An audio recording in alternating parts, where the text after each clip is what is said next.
No one can keep a secret forever.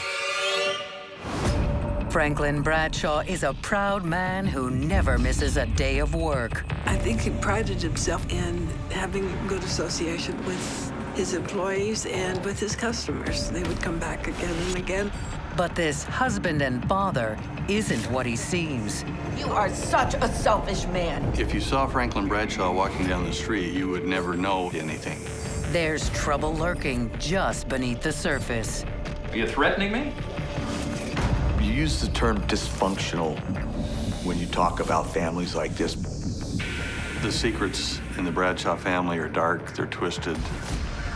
But which one is big enough to kill for? The depths of betrayal in this case are incredibly mind-boggling. Soon, every dirty little secret will be revealed.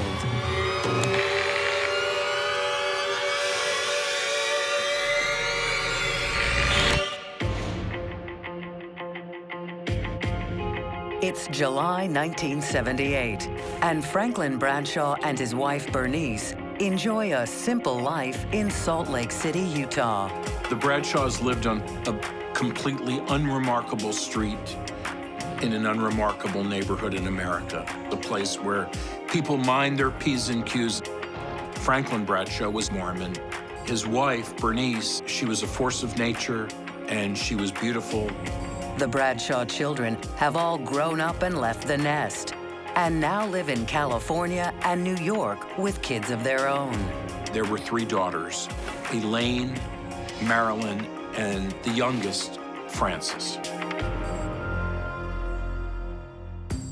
Franklin Bradshaw was the heart and soul of this family. He was the patriarch, he was the backbone. He was the person that everybody looked to. A product of the Depression, Franklin leads a frugal, disciplined lifestyle. He didn't wear anything brand new. Everything was secondhand or hand-me-down, and that was to save money.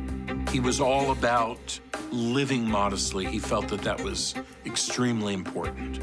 He also believes in hard work. Franklin has poured his heart and soul into building his own auto parts business from the ground up. Franklin Bradshaw had an immense work ethic and was respected in the community for it. He worked all the time. He went to work at 6 o'clock or 7 o'clock in the morning and came home late at night. Okay, and you need how many? That'd be fine. We're open till 9. 7 days a week he did that. And he didn't even observe holidays of any kind. Once in a while we got him to come home for Thanksgiving dinner. My dad was an industrious man, hardworking. I think he prided himself in being able to do a good job. But on Sunday morning, July 23rd, Franklin's daily routine takes a deadly turn. Just before 9 a.m., the first customer of the day arrives to find the store open, but no sign of Franklin. Hello? Mr. Bradshaw? She calls out, but gets no response. Mr. Bradshaw? Hello? Bradshaw Auto Parts was the sort of mom-and-pop place that you would come in and expect to see Franklin Bradshaw. Hello? To call out and not hear Franklin was unusual. Is anyone here? As the customer walks through the store, she makes a gruesome discovery. Franklin has been shot dead. He was found lying face down. He'd been shot in the back, in the head. There was a tremendous amount of blood. Police are called to investigate, and at first glance, it looks very much like a robbery gone wrong. The store has been ransacked. Even Franklin's pockets have been turned inside out. His wallet is laying next to him. It appears to have been opened, like somebody had rifled through it for money or credit cards. The cash register, which was right there on the counter, was also open. Everything points to a violent holdup. Franklin's cash is gone, and his shop is in a notoriously rough neighborhood down by the railroad tracks. Bradshaw Auto Parts was located on the west side, and it was a pretty rundown area by anybody's accounts. A lot of vagrants around.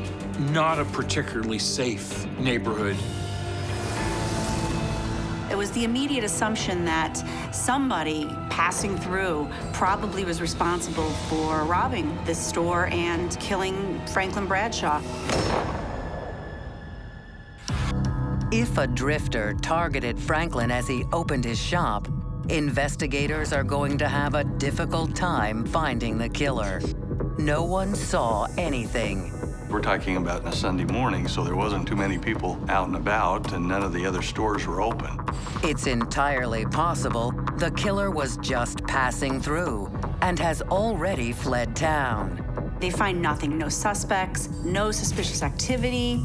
They're just really at a loss. But something about the crime scene seems strange to investigators. Only certain parts of the store have been ransacked. When they look closer, they realize why. It seems Franklin Bradshaw had a strange, secret habit of trying to protect his money by hiding it in bizarre places. They started finding parts boxes where there were no parts in them, but they would find stashes of money. There were checks in drawers, there were checks in boxes, there was cash in all kinds of odd places. And some of it was gone. Whoever tossed the shop went right for those secret stashes. But how would a random burglar know to look for money in such unusual locations? No stranger would have known that Franklin was putting cash in his spark plug boxes, for instance. Only someone who knew where the money was hidden could have committed the crime. Investigators suspect Franklin's killer must be someone close to him, maybe an employee. Who had access to the building? Who had keys? Was there somebody who had been fired? Well, that's not any way to treat an employee. Maybe you'd like to be without this job. If anyone knows where this money was, it would be the employees. As detectives start questioning Franklin's workers, they quickly discover that every single one of them could have had a motive for murder. I mean, the pay wasn't much. Because Franklin, it seems, was a notorious cheapskate. I work really hard. I'm gonna have to ask for a raise. Just take what you get and do your job. He was something of a skinflint, frankly, and he did not pay his employees well. You said if I just keep working hard that you would give me more money. Right now, you're very well paid for what you do. He had people who had been with him for a long time, but they didn't make much money. You're lucky to have the job. There's no question that that could be a motive. It's not fair at all. One of them might have decided, you know what, I'm just gonna take what's owed to me, and maybe just had to kill Franklin because during the course of his robbery, Franklin discovered him. People would say he was cheap, but he was good to us. But to the detective's surprise, none of Franklin's employees seems upset about his pay. He was very good to all of us. Every one of them claims to love his boss. We had a great rapport. He had a very congenial working place. His employees were happy, and he didn't have a big turnover of employees. They stayed with him and were satisfied with what they were getting. But if it wasn't money, just what was Franklin giving his workers that convinced them all to stick around? The answer is a game changer. Listen to me and I'll take care of you. It seems Franklin made up for paying low wages by rewarding his employees with an unusual perk. We're going to be making a lot of money off this deal, I have no doubt. Valuable stock tips. Franklin has actually been a mentor to them, a financial mentor.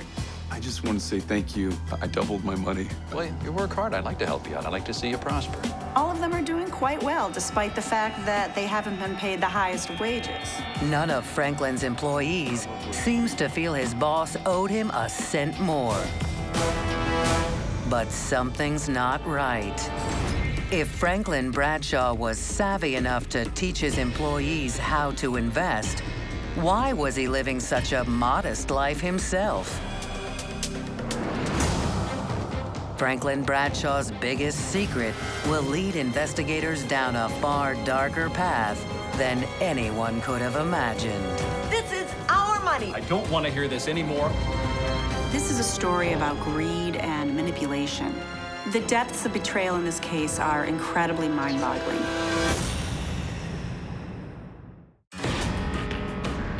Investigators working the Franklin Bradshaw murder have turned up a curious detail about the victim. So those tips I gave you paid off, huh? I think you and I are going to be very, very happy men.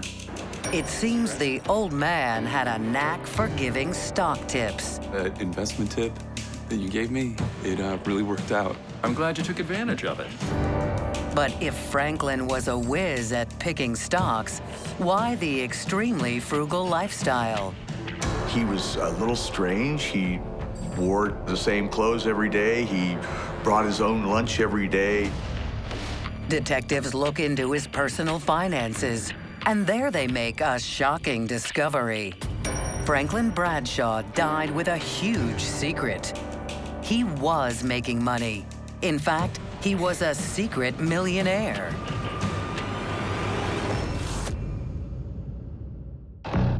He was worth in excess of $20 million. He was like the Howard Hughes of Utah. Franklin Bradshaw was easily one of the wealthiest people in Utah, one of the wealthiest individuals in the western United States. But for a family that had as much wealth as the Bradshaw family did, you would never have known it by the way they lived. If you were to meet Franklin Bradshaw on the street, you would probably want to give him a little bit of change. He did a great job of concealing who he was and what he was. He's very rich, and people didn't know it. It seems Franklin had been quietly amassing his fortune for years, and not by selling auto parts. He made his fortune in stocks and oil. Everything looks good. I don't think anybody realized that he had been investing deeply into oil lease futures and oil leases around the western United States. Yeah, no, won't be long now. Just let me know when the wells get pumping, will you? He was accumulating one of the largest holdings of federal oil and gas leases, not just in Utah, but in America. We're both going to make ourselves a lot of money from those fields. Anyone worth tens of millions is likely to have created enemies along the way. Detectives dig into Franklin's business dealings, looking for anyone holding a grudge. If you have a lot of money, somebody's going to be jealous of it. Is it possible that there was a deal that went bad? Somebody believed that they had been cheated by Franklin. Get me the money that you owe me and get it to me immediately. You know, don't call me to complain that I outsmarted you. It's entirely possible that he upset the wrong person and that that person may have come to take revenge. I'm getting very angry, Franklin. When I get angry, it's going to go bad for you.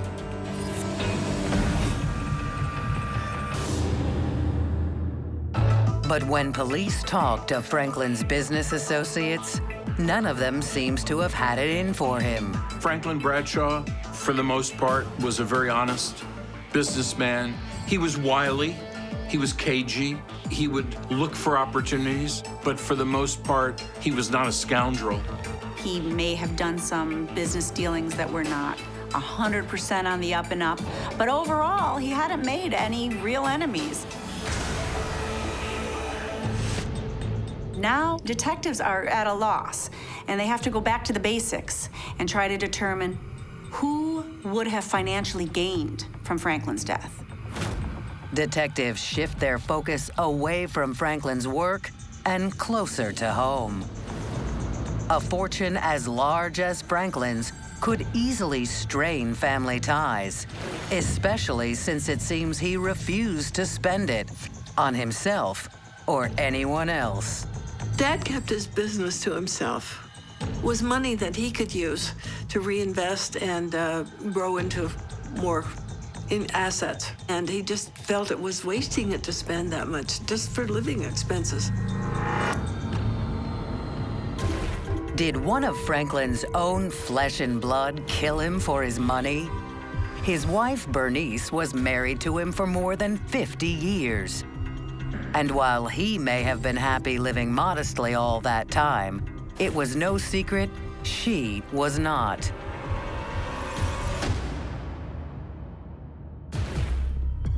I was thinking maybe we could take a vacation. You know, our friends the Millers, they took a beautiful trip. It's just not a good time. Up until Franklin died, Bernice didn't have access to money. You always have an excuse. And she complained about it bitterly. You keep me on such a strict budget for food. We live like people in the poorhouse. See, she had no bank account. She depended upon Dad to write checks for the household expenses. I don't want to hear this anymore. I am not prepared to spend any more of my money. She was just sick and tired of living like a pauper when they had millions of dollars in the bank. This is our money. We are a family. You are such a selfish man. I could see where Bernice thought her life would be a lot better without Franklin in it. And with his death, she's finally gained financial freedom. After Dad died and Mother had access to all of the money that she wanted, she took a lot of trips. She went first class. She enjoyed herself. Suddenly, she's buying furs, she's buying jewelry, she's buying condominiums, and she's living the life. Could Bernice have killed her own husband to jumpstart the lavish lifestyle she always wanted? Police have their suspicions, but they also have doubts. Bernice was not happy, but she did not appear to be somebody who would kill her husband. She was late 70s, early 80s at the time. It's always possible, but not very probable. Then there are the Bradshaw daughters. It seems the youngest, Frances, didn't care for the restrictions her father put on the family checkbook either. Frances had been taking support from Dad for a number of years. So, Daddy, it's just a little bit of help that I need. All right, Frances. He used to give her an allowance every month. Thank you so very much. You're welcome. Frances was basically living off her father while he was still alive. Not much, Daddy, just a few thousand. I just need a little bit of help. And despite the fact that he supported her lifestyle, it was never enough for Frances. She always wanted more. But detectives confirm Frances was at home in New York City when her father was killed and couldn't have committed the murder. The other daughters also have solid alibis. So who murdered their father? Family secrets begin to emerge, and each is uglier than the last. The secrets in the Bradshaw family are dark, they're twisted. Detectives in Salt Lake City, Utah don't know who killed secret millionaire Franklin Bradshaw, but it seems to have been personal. And they suspect one of his own family members could have been behind it. It's hard to imagine someone would kill their own kin for money, but it's not that outside the realm of possibility. While questioning employees, investigators dig up a story that fuels suspicions of family strife. Long before the morning of July 23rd, 1978, this was a family that was humming apart at the seams. Detectives learn that the previous summer, two of Franklin's grandsons, his youngest daughter Frances's boys, visited from New York. He gave them summer jobs in his store. But not long after the boys started working, Franklin made a disappointing discovery. Franklin Bradshaw discovered that he was missing approximately $250,000. He was absolutely convinced that the boys had come to the store and had stolen the money while they were working there. boys had no respect for their grandfather. He'd given them a job, and their response was they took all of this money. What are you doing? Grandpa, Get out of the it was store. just in the... Get out, now. Franklin sent his grandsons packing. The story piques police interest. It begs the question of whether these grandsons are back at it. Are they looking to rob their grandfather again? The younger grandson, Mark, was at home in New York when Franklin was shot. But it just so happens his older brother, Stephen, is visiting Salt Lake City again right now. Could this teenager have been caught stealing from his grandfather again? Only this time, killed to cover it up. He has stolen from his grandfather in the past. He was shunned away by his grandfather, so there might be some bitterness there. Leave the store. It's possible that the grandson decided, you know what? I gotta take matters into my own hand and do away with the old guy.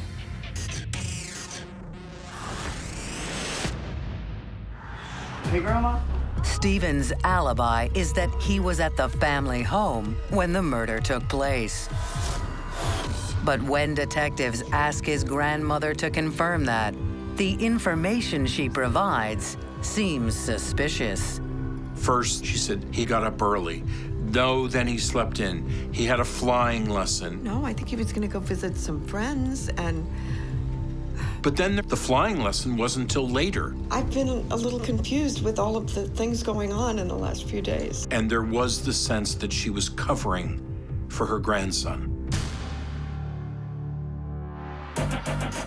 Maybe she thinks that he's involved in Franklin's murder, and she doesn't want him to be caught.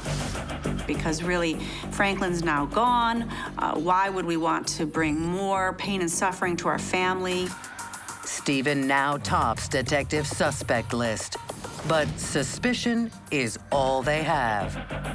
There was nothing there. They could not put him in the shop. They couldn't put him at the scene. They couldn't put him anywhere near the crime scene. So they were frustrated. With no proof, no witnesses, and no murder weapon, the investigation slows to a standstill. I periodically called the Salt Lake police to see if there was anything new, and continually they said no, they had nothing right now, but they were still working on it. Just calling to check in again and see if there's been any developments. No, Marilyn. I'll reach out to you if anything happens. They had really pretty much run out of leads, and they were very frustrated, and whether or not it was ever going to be solved. I mean, normally in these sorts of circumstances, if you don't pick somebody up within the first, say, 72 hours, you're not going to catch anybody.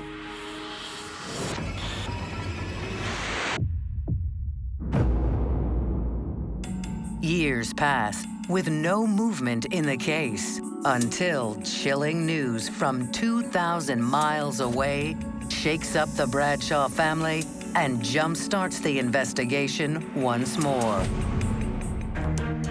Stephen, now in college, is arrested for a shocking crime. Attacking and nearly killing his roommate with a hammer.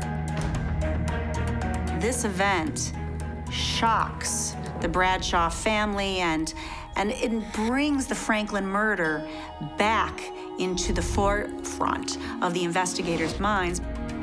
That only intensified the belief on the part of the detectives in Salt Lake that he could just as easily have murdered his grandfather. It showed a tangible act of violence that had not been seen before.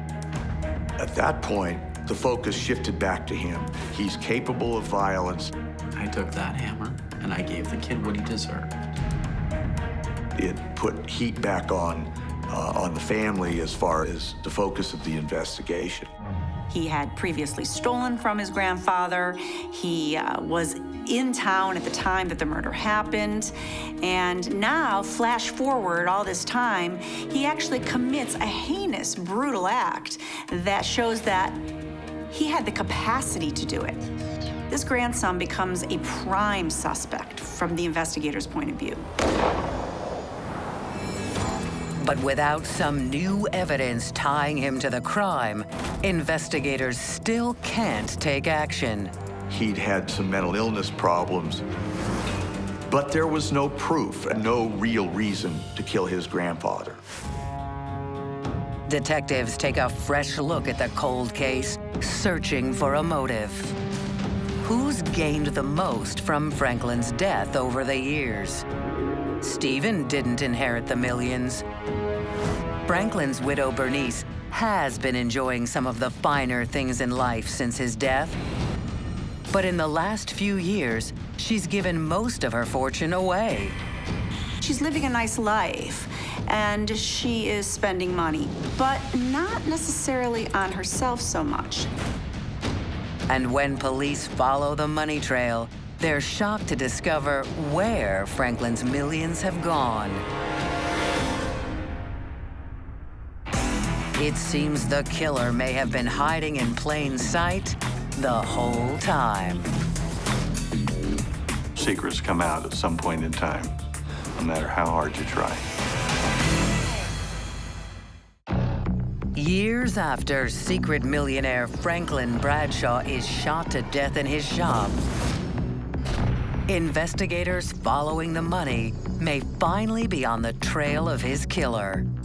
It seems that in the years since the murder, Franklin's widow Bernice has been funneling large sums of money to New York. The recipient is her daughter, Frances. Franklin and Bernice had 3 daughters. Frances was the youngest of the 3, and Frances was a little bit spoiled. For years after her father's death, Frances has been living like an heiress with the swankiest addresses, a fabulous social life, designer clothes, jewelry, and not one steady job. Frances's entire life revolved around money, wealth, and her social status. She is a woman who spends extraordinary sums of money. She hangs out with wealthy men, goes to the grandest parties. Detectives dig into the heiress's life, turning to her sister Marilyn for information. She'd keep coming back, asking for money. Manhattan was expensive, and Daddy had to support her. She tells them that living extravagantly is a habit Frances had even before their father died. Just a few thousand, that would be great. I didn't see her too much because she was living her life and I was living mine. But I was aware of where she was and what she was doing. And so was their father. Frances, you're irresponsible. Marilyn says he knew all about Frances's extravagant lifestyle and hard partying ways. I don't even know what you do with all this money that I've sent you. Frittered it away, wasted it. And she reveals that her father was getting fed up with paying for it. She spent hundreds and hundreds of thousands of dollars. He was just fed up with her. Frances wanted to live like a socialite. Franklin Bradshaw was a workaholic. He hated the fact that his daughter didn't feel the need to work. I don't know why you have to be so difficult, Dad. You just don't have enough respect for money. It's not like you can take your money with you to the grave. You do know that, don't you?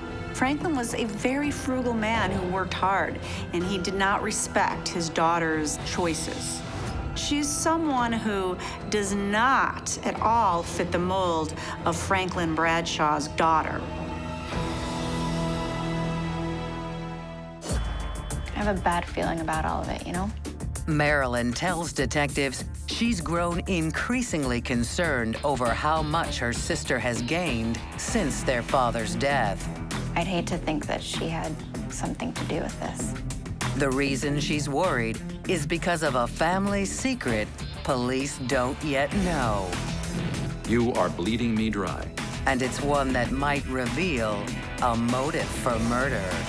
Do you understand? This is it. Before her father was killed, he cut Frances off. What? He was paying living expenses for Frances and her children to live in New York City. and he was getting tired of things. Francis, you are throwing money away. It was out of sheer desperation that he finally cut off the funds. I'm not going to bankroll that lifestyle anymore. All he saw from Francis was gimme, gimme, gimme, gimme. How am I supposed to buy things? How am I supposed to enjoy my life? If Frances is as addicted to money and status as her sister says, being on the verge of losing her opulent lifestyle could certainly be motive for murder. You can't cut me off. You just go ahead and try to see what happens. Did Frances kill her father to reopen the financial floodgates? I know I can come to you, Mom. Frances knew if Mother had Dad's money, that she had easy access to it. I have such a soft spot for you. All she had to do was say she needed this or she needed that, and Mother might think twice, but she'd get all of it. Just take the whole thing. Thank you. I knew I could count on you. Now that her father is dead, Frances is indeed seeing more money than ever. When you think about someone like Francis, it's not outside the realm of possibility. But Frances's alibi is airtight. Police confirm she was in New York when her father was murdered. She couldn't have carried it out herself. But the question remains, could somebody else have carried it out on her behalf? Investigators have suspected Frances's violence-prone son, Stephen, almost since the beginning. And he was in Salt Lake City at the time of the murder. But there's still no hard evidence connecting Stephen or anyone else to the crime. But just when it seems all hope is lost... Wait, say that again. Suddenly, they catch a surprise break. I have something. I have news. Marilyn contacts police again, this time with some damning evidence that changes everything. I can bring you the revolver. Yes, the murder weapon. Marilyn tells police an unbelievable story. She says she just met with one of Frances's old friends. His name was Dickie. I called him Dickie Boy. She's driving me crazy. It seems Dickie's relationship with Frances has soured on account of Frances borrowing money from him and never paying it back. I paid for dinners, I paid for clothing, for massages, for manicures, for haircuts. Dickie Boy was an oddball. He wanted me to make good her debt, which I wasn't about to do. But he was rather a talkaholic, and the more he talked, the more I found out about Frances's life. I mean, she's stealing money from me now. Furious that she would go so far as to steal from him, Dickie turns on Frances and reveals an incredible secret they've been keeping for years. You know, Frances always talked about how she wanted your father dead. And that's not all. Suddenly, Richard tells Marilyn, I have the gun that was used to kill your father. She gave me this. Everything stopped at that point. Marilyn can't believe what she's hearing. How could Dickie Boy have the murder weapon? Dickie Boy told me Frances gave it to him. You need to take this and keep it safe. Richard meets Marilyn, and he brings along with him a paper bag. I went straight to the precinct. I put the bag on the table, and I said, I think it's the gun that killed my father. Investigators test the gun and confirm it's the murder weapon. Now they just need to prove Frances's eldest son, Stephen, is the one who pulled the trigger. Detectives immediately question Dickie Boy about everything he knows. I didn't kill Franklin, but I know who did. But to their shock, he tells police that they've been hunting the wrong person all these years. No, listen. That's the wrong guy. Dickie Boy names Franklin Bradshaw's killer, and it's the one person no one has suspected so far. What investigators learned next was perhaps the greatest bombshell of this story.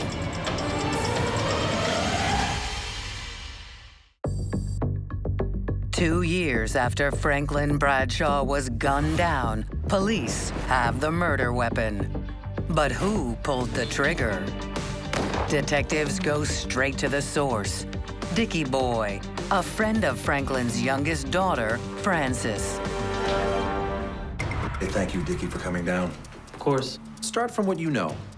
Dickie Boy says Franklin had given Frances an ultimatum. Move back home or start supporting herself. You're going to have to come home and live here. She didn't want to do it. So he said, okay, fine. Find your own means then. Dad had been supporting Frances. So he was about to pull it out, pull a stopper on that, so to speak. I'm not going to bankroll you anymore. I am cutting you off. You can't cut me off. Dickie Boy says Frances wasn't about to give up her lavish lifestyle, so she ordered her own son to commit the murder. She even told him to bring back the murder weapon so she would know the deed was done. It's very important that you take care of this. It was almost as if, bring me the head. You know, she needed some tangible proof that her father was dead, and she wanted him to bring the gun back. Police are finally ready to throw the book at Frances and her son, Stephen. Franklin's grandson was sort of at the top of the list of the suspects from the beginning. It is really, truly the smoking gun of all smoking guns. But then Dickie Boy drops another bombshell. He says he's not talking about Stephen. You guys are looking at the wrong son. He's talking about Frances's other son, Mark. When he said Mark, I think people's eyes opened. That was not what was expected at that point. Police think Dickie Boy must be mistaken. Mark was more than 2,000 miles away in New York when his grandfather was murdered. Wasn't he? It seemed inconceivable that Mark would have traveled all that way to commit this murder.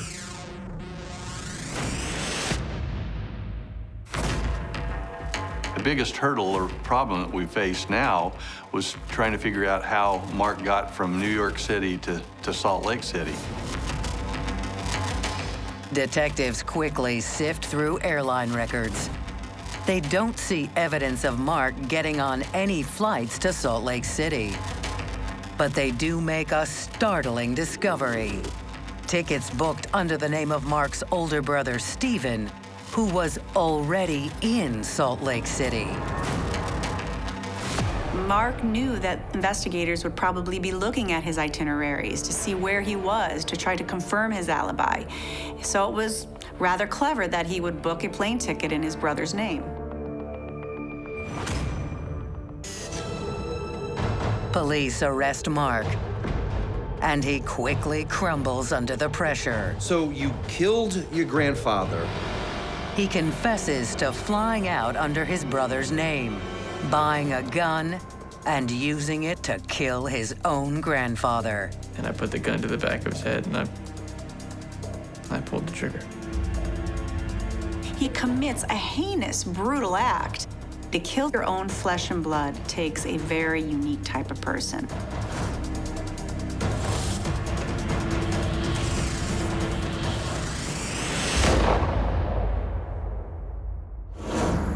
In his defense, Mark claims he didn't act of his own free will. He had to murder his grandfather, he says, because his mother told him to. You need to take care of the situation. She said Grandpa had threatened to cut them off, and that if he didn't kill him, they'd all end up living in the gutters. Do you understand me? Yes, ma'am. She said murdering Grandpa was the right thing to do for his family. Franklin was worth millions and millions of dollars, and Frances's entire life revolved around money. The threat of that being taken away was so overwhelming. Without that, she was nothing. And for someone like Frances, this is just a thought that she couldn't possibly bear. You have a chance to fix things now. From the outside looking in, people were having a very, very hard time understanding how this could happen and how someone could force somebody to commit a crime like this. But as Mark put it, you don't know my mother. You can't say no to my mom. She's my mom. I did it because she told me to do it. The secret reason why is shocking. Mark says life with his mother has been one of emotional abuse and neglect. Do you like your life? She often kicked him and his brother out of the house to fend for themselves whenever they displeased her. You're gonna be living in a box on the side of the road like a loser. She didn't just send him to the room, she would lock him out of the apartment in the streets of New York. You will no longer be welcome in my house. And she threatened to do it to Mark again, unless he killed Grandpa. Do you understand me? This is where it becomes sort of dark and Greek or Shakespearean. Basically, if you love me, kill for me. I know this is hard, but I also know that you can do this.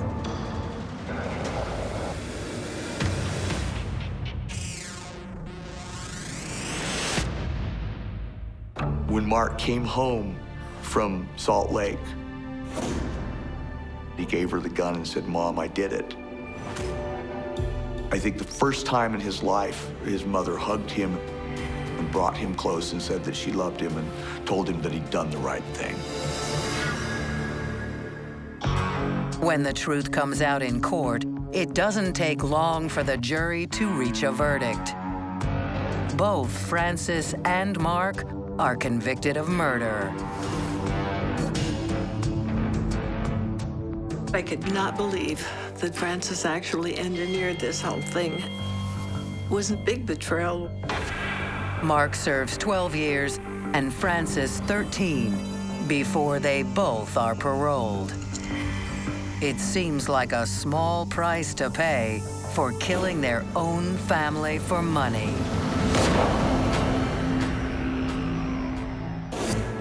And the Bradshaw family saga ends with one final twist. 18 years after her husband's murder, Bernice dies at the age of 92.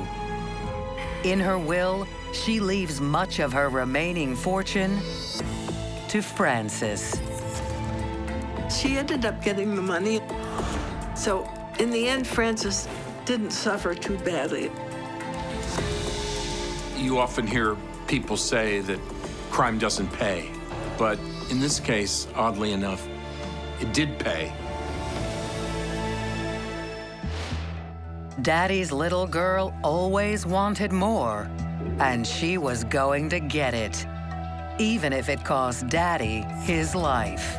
Frances is a frighteningly manipulative individual, willing to put her own financial being ahead of the well-being of her own son. This was an American family that on the surface seemed to have everything, but in reality, they really had nothing.